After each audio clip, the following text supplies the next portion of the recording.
And you can see there's more fruit going to be forming here. So it's nice. It's a nice plant, but I probably planted it in the wrong spot. Or maybe I planted that sable palm in the wrong spot just because this thing is getting too big. Reconnect. It doesn't lose here. And there's a weather station right there. You see that Stevenson screen weather box at the base? So this is halfway down the slope. In late December, it was -°C in that weather screen. So 17.5 degrees Fahrenheit. Also, other plants that kept all their leaves, no damage, is the loquat tree. We have guava, Feijoa salawiana. Those are fine. Our butylon tree is 15 feet tall, a butylon vitifolium. 0 damage, 0 leaf loss.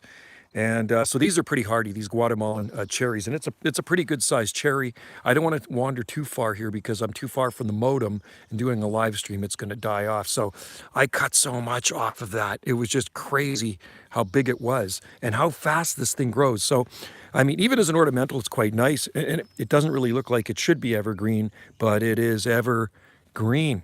And that's the new growth. So you can see where I cut it and how much it's grown in the last, I guess, few weeks. I probably cut it at the beginning of June, I'm guessing. So here we are at the end of June, day before Canada Day. And this prunus, this Guatemalan cherry, is actually loaded with, fruit coming on it. And I just kind of grow it for fun. Let's go to this side. Maybe I can still get a signal here. And we'll go to the downslope side. Look at it. It's pretty good size tree. It's quite nice down on the slope, and it does get hot, so plant them in full sun, folks. And it's in well-drained soil. That's the thing. There's euphorbia. There's figs growing in there too. There's other fig trees down here. It's like a jungle down here, man. So looking up at the cherry, there's actually, you know what else is growing in here? This is native Saskatoon berry. That's deciduous. But this guy here, and that's Saskatoon berry. And they actually get really nice flowers on it, but this is a pretty good size tree. And if I didn't cut it back, it'd be even bigger, right? It's like a deer's eating the leaves on that. Those buggers. So there's the weather station. So we know exactly how cold it gets down here, and it's just absolutely loaded with palm trees and exotic. So anyway, if you can find a Guatemalan cherry, pull the weeds out too while I'm down here. There's a billion weeds.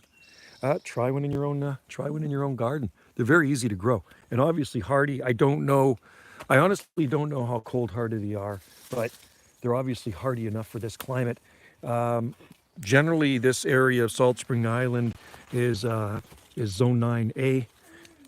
But there's a eucalyptus in there too. I don't know that species. There's just so many plants in here, I lose track. I'm going to pull the top off of that thimbleberry. And if anybody knows how cold hardy these Guatemalan cherries are, I would like to know. I mean, what are they, -10 degrees Celsius? Like I say, it didn't lose any leaves at -8 degrees Celsius. And -8 degrees Celsius, that was one of the coldest blasts I've seen here. Thank God we don't get any wind. We get 0 cold wind here at this location.